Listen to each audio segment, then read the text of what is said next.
안녕하십니까? 러빙타임 새벽을 여는 예수 묵상 시간입니다. 오늘부터 한 주 동안은 저희 쌍문동교회 성도님들과 서중한 앞에 가족 행복 캠프를 참석하시는 분들이 함께 새벽 말씀 묵상을 나누게 되었습니다. 이 한 주 동안 하나님의 풍성하신 은혜가 저희 쌍문동교회와 이 가족 행복 캠프에 참석하시는 모든 분들께 임하기를 기원합니다. 오늘의 예수 묵상 범위는 JDTS 선교단이 제공하는 교재 러빙타임 7호로 7월 25일 범위인 마가복음 9장 2절로 13절 말씀입니다. 오늘도 이 말씀 속에서 하루를 살아가는데 필요한 영적인 양식을 얻게 되기를 간절히 소원합니다. 먼저 본문 말씀을 읽도록 하겠습니다. 엿새 후에 예수께서 베드로와 야고보와 요한을 데리시고 따로 높은 산에 올라가셨더니 그들 앞에서 변형되사 그 옷이 광채가 나며 세상에서 빨래하는 자가 그렇게 희게 할 수 없을 만큼 매우 희어졌더라. 이에 엘리야가 모세와 함께 그들에게 나타나 예수와 더불어 말하거늘 베드로가 예수께 고하되 랍비여 우리가 여기 있는 것이 좋사오니 우리가 초막 셋을 짓되 하나는 주를 위하여 하나는 모세를 위하여 하나는 엘리야를 위하여 하사이다 하니 이는 그들이 몹시 무서워하므로 그가 무슨 말을 할지 알지 못함이더라. 마침 구름이 와서 그들을 덮으며 구름 속에서 소리가 나되 이는 내 사랑하는 아들이니 너희는 그의 말을 들으라 하는지라. 문득 둘러보니 아무도 보이지 아니하고 오직 예수와 자기들 뿐이었더라. 그들이 산에서 내려올 때에 예수께서 경고하시되 인자가 죽은 자 가운데서 살아날 때까지는 본 것을 아무에게도 이르지 말라 하시니 그들이 이 말씀을 마음에 두며 서로 문의하되 죽은 자 가운데서 살아나는 것이 무엇일까 하고 이에 예수께 묻자와 이르되 어찌하여 서기관들이 엘리야가 먼저 와야 하리이까 하나이까. 이르시되 엘리야가 과연 먼저 와서 모든 것을 회복하거니와 어찌 인자에 대하여 기록하기를 많은 고난을 받고 멸시를 당하리라 하였느냐. 그러나 내가 너희에게 이르노니 엘리야가 왔으되 기록된 바와 같이 사람들이 함부로 대우하였느니라 하시니라. 마가복음 9장 2절로 13절 말씀입니다. 말씀 줄거리입니다. 엿새 후에 예수님이 베드로와 야고보, 요한을 따로 데리고 높은 산에 올라가십니다. 제자들은 영광스럽게 변모하신 예수님을 모세와 엘리야가 증거하는 모습을 보고 구름 속에서 나는 소리를 듣습니다. 산에서 내려올 때 예수님은 제자들에게 인자가 죽은 자 가운데서 살아날 때까지는 본 것을 이르지 말라고 경고하십니다. 베드로가 예수님을 향하여 주는 그리스도시라는 고백을 한 지 엿새 후에 예수님은 베드로와 야고보와 요한을 따로 데리고 산에 오르셨습니다. 제자들은 하루 온종일 돌아다니며 가르치는 데 시간을 보냈기 때문에 이렇게 또 산을 올라가니 상당히 피곤함을 느꼈습니다. 하지만 예수님도 인성을 쓰셨기에 피곤하시기는 마찬가지였습니다. 그렇다면 왜 예수님은 이렇게 피곤하심에도 불구하고 제자들을 데리고 산에 오르셨을까요? 그것은 바로 예수님께서 십자가의 시험을 견디셔야 하는 그 일이 얼마 남지 않은 상황에서 그 시험을 견딜 수 있는 능력을 주시기를 하나님께 간구하기 위해서였습니다. 그리고 예수님께서 당하실 이 시험은 제자들에게도 크나큰 시험을 가져올 것이었기 때문에 예수님은 제자들을 위해서도 간구하셨고 제자들도 예수님과 함께 기도하기를 바라신 것입니다. 이처럼 시험을 이길 수 있는 힘은 기도를 통해 하늘로서 주어지는 것입니다. 기도 없이는 결코 우리는 이 시험을 통과할 수 없는 것입니다. 그래서 오늘 우리 예수님은 우리도 함께 이 말씀을 통해 기도하기를 바라시는 것입니다. 그런데 우리는 피곤하다고, 삶이 바쁘다고 기도를 게을리할 때가 있는 것입니다. 그래서 우리는 종종 시험을 만날 때 맥없이 무너지는 것입니다. 바로 삶의 시험 가운데서 앞이 캄캄하여 어찌할 바를 모르고 두려워하며 도망치는 것입니다. 이 시험 가운데서 나의 미래가 어떻게 될지, 이 시험의 결과가 어떻게 될지 모르는 상태에서는 마음의 두려움이 있는 것입니다. 그러면 여러분, 예수님의 시험은 어떠했습니까? 예수님은 무엇인가 다른 특별한 능력으로 시험을 통과하셨을까요? 그렇지 않습니다. 예수님께서도 기도 외에는 다른 방법을 취하지 않으신 것입니다. 그래서 시대의 소망 420페이지는 예수님께서 그렇게 기도함으로써만 그분의 미래를 내다보실 수 있었다는 말씀을 하고 있습니다. 그러면 여러분, 우리가 이 시험 가운데 앞이 캄캄하여 두려워 떨지 않을 방법은 무엇입니까? 그것은 바로 기도하는 것입니다. 우리가 기도할 때 하나님께서는 우리에게 더 선명한 미래를 보여주시고 우리로 하여금 더 확고한 믿음 가운데서 서게 해 주시는 것입니다. 그러므로 오늘 예수님과 같이 기도하게 되기를 간절히 소원합니다. 그리고 시대의 소망 420에서 421페이지는 예수님께서 다음 세 가지를 위해 기도하셨음을 말하고 있습니다. 그분의 기도의 요지는 당신께서 세상이 창조되기 전에 하늘 아버지와 함께 가지셨던 영광을 제자들에게 나타내게 해달라는 것과 당신의 왕국이 인간의 눈에 보일 수 있게 해달라는 것, 그리고 제자들이 그 나라를 봄으로 힘을 얻을 수 있게 해달라는 것이다. 즉 예수님께서는 본래 자신이 아버지 하나님과 함께 가지셨던 신성의 영광을 제자들에게 보여주심으로 그가 세우실 하나님 나라가 어떠한 나라인지 알고 바라봄으로 그들이 힘을 얻어 그들에게 닥칠 힘든 시련을 이겨나가기를 바라시고 하나님 아버지께 구하신 것입니다. 그리고 이 예수님의 기도는 하늘에 상달되어 이제 겸손히 기도로 엎드리신 예수님 앞에 응답되는 것입니다. 시대소망 421페이지는 이 기도의 응답의 장면을 다음과 같이 묘사하고 있습니다. 갑자기 하늘이 열리고 하나님의 도성의 황금문이 활짝 열려 거룩한 광채가 산에 드리워 구주의 몸을 둘러싼다. 내부에서 나오는 신성이 인성을 통해 번쩍이고 하늘에서 임하는 광채가 교차된다.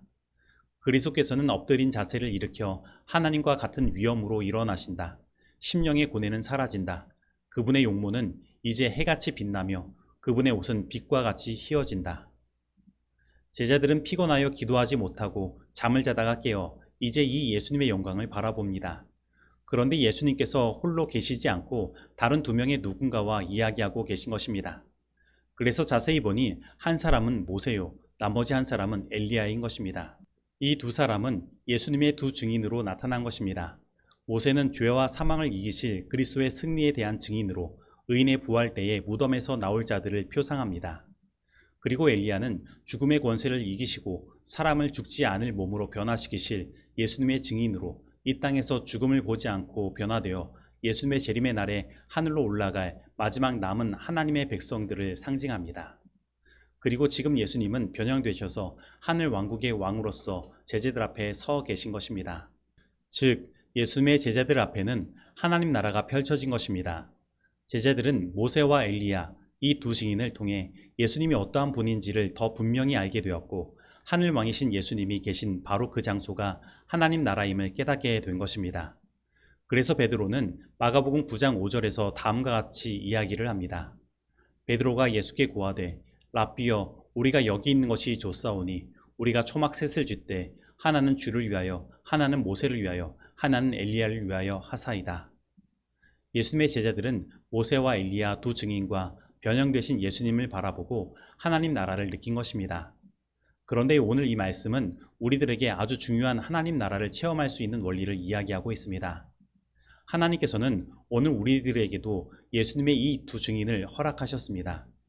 요한계시록 11장 3절은 이 두 증인에 대하여 다음과 같이 말합니다. 내가 나의 두 증인에게 권세를 주리니 그들이 굵은 베옷을 입고 1260일을 예언하리라. 여기서 말하는 두 증인은 예수님에 대하여 기록한 성경을 나타내는 것입니다. 다시 말하면 모세는 율법을 나타내고 엘리야는 선지자를 대표하는 인물로서 이 둘은 한마디로 율법과 선지자요, 이 율법과 선지자는 곧 성경을 나타내는 관용구로 쓰인 것입니다. 그러므로 오늘 우리들에게도 변형산에서 제자들 앞에 나타난 예수님의 두 증인으로 이 성경이 존재하는 것입니다. 그리고 우리가 이 성경 말씀을 통해 예수님께서 하나님의 아들이시오 온 우주의 왕이시라는 것을 깨닫고 믿게 될 때 우리가 가진 하나님 나라에 대한 지식은 경험적인 지식이 되는 것입니다. 그리고 이렇게 말씀을 통해 우리의 믿음이 굳게 세워질 때 우리는 우리 앞에 있는 시험을 굳건히 통과할 수 있게 되는 것입니다. 그래서 예수님께서는 기도하실 때 그냥 단순히 제자들이 시험을 무사히 통과해 달라고 하지 않으셨습니다. 예수님은 구체적으로 제자들 앞에 자신이 가진 신성이 드러나며 그들이 예수님을 통해 이루어지는 이 하나님 나라를 바라보고 힘을 얻을 수 있도록 기도하신 것입니다. 그리고 이것은 오늘 우리들의 기도의 제목도 되어야 합니다. 만약에 오늘 우리들이 이 말씀을 통해 우리가 믿는 예수님이 진짜 누구이신지를 깨닫고 하나님 나라를 경험한다면 오늘 우리 앞에 있는 시험들은 정말로 아무것도 아닌 것이 되는 것입니다. 왜냐하면 우리는 이 시험의 정답과 결과를 이미 확신하여 알고 있기 때문입니다. 그러므로 오늘 하나님의 말씀을 통해 예수님에 대한 믿음을 굳건히 하시고 오늘 우리 앞에 펼쳐진 하나님 나라를 경험하게 되기를 바랍니다. 그리고 이 일을 위해 예수님과 같이 기도하게 되기를 바랍니다. 예수님의 제자들의 이 변형산에서의 경험은 그들로 하여금 오직 예수님만을 바라보게 만들었으며 하늘을 사모하게 만들었습니다. 그래서 예수님은 그로부터 더 확실하게 제자들에게 십자가와 부활을 설명하셨습니다. 왜냐하면 십자가 없이는 면류관이 없기 때문입니다. 그리고 이것은 오늘 우리들에게도 똑같이 적용됩니다. 오늘 우리들이 예수님을 바라봄으로 하나님 나라를 온전히 사모하게 될 때 하나님의 마지막 남은 자손에 대한 핍박은 시작될 것입니다. 오늘 우리는 세상 마지막 때에 예수님께서 걸어가신 그 십자가의 길을 걸어가게 될 것입니다. 그러나 그 십자가의 길은 예수님께서 우리보다 먼저 걸으셔서 승리하신 길인 것입니다. 예수님은 당신의 십자가를 통해 이 하나님 나라를 우리에게 선물로 주신 것입니다. 그러므로 우리는 세상 마지막에 다가올 핍박과 시험을 걱정할 필요가 없습니다. 그저 우리는 하나님의 말씀을 통해 온 우주의 왕이신 예수님만을 바라보고 우리 앞에 놓여진 십자가의 길로 나아가면 되는 것입니다. 기도로 하나님을 붙들면 되는 것입니다. 그러면 예수님의 십자가의 승리가 곧 우리의 승리가 되는 것입니다. 그리고 우리는 이 영원한 하늘나라를 선물로 얻게 될 것입니다. 성경은 책 중의 책이다. 그대들이 하나님의 말씀을 사랑하고 기회 있는 대로 이를 상고하면 성경의 풍성한 보배들을 소유하게 되고 모든 선한 일에 대한 준비를 마치게 될 것이며 그때에 그대들은 예수께서 그대들을 당신에게로 이끌고 계시다는 확신을 갖게 된다. 청년에게 보낸 기별 274페이지의 말씀입니다. 적용하도록 하겠습니다.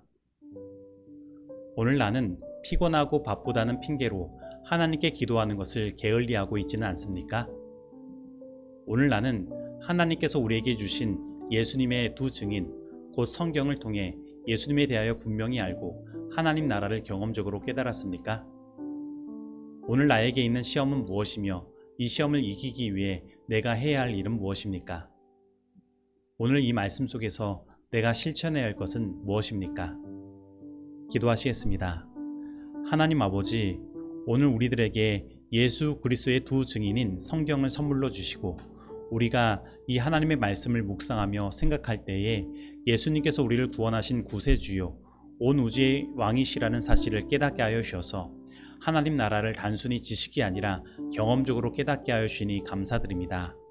저희들 이 하나님 나라를 사모하여 믿음으로 나아가게 하시고 피곤하다 바쁘다는 핑계로 기도하는 것을 게을리하지 않도록 인도하여 주시옵소서. 그리고 기도함으로 오늘 우리 앞에 있는 시험들을 온전히 통과하여 승리하게 하시고 마지막 남은 자손으로서 경험하게 될 세상 마지막에 다가올 핍박에도 오직 예수님만 바라봄으로 온전히 승리하여 예수님께서 계신 영광의 왕국에 들어갈 수 있도록 인도하여 주시옵소서. 예수님의 이름으로 기도드립니다. 아멘.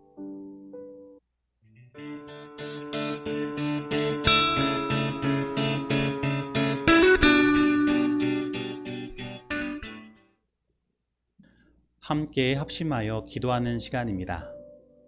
오늘은 서중환 앞에 장막궁예와 가족 행복 캠프를 위해서, 그리고 주변에 몸이 아프신 성도님들을 위해서, 그리고 우크라이나와 러시아와의 전쟁이 하루속히 끝날 수 있도록 기도하겠습니다. 음악이 진행될 때까지 위의 기도의 제목으로 개인 기도 하시겠습니다.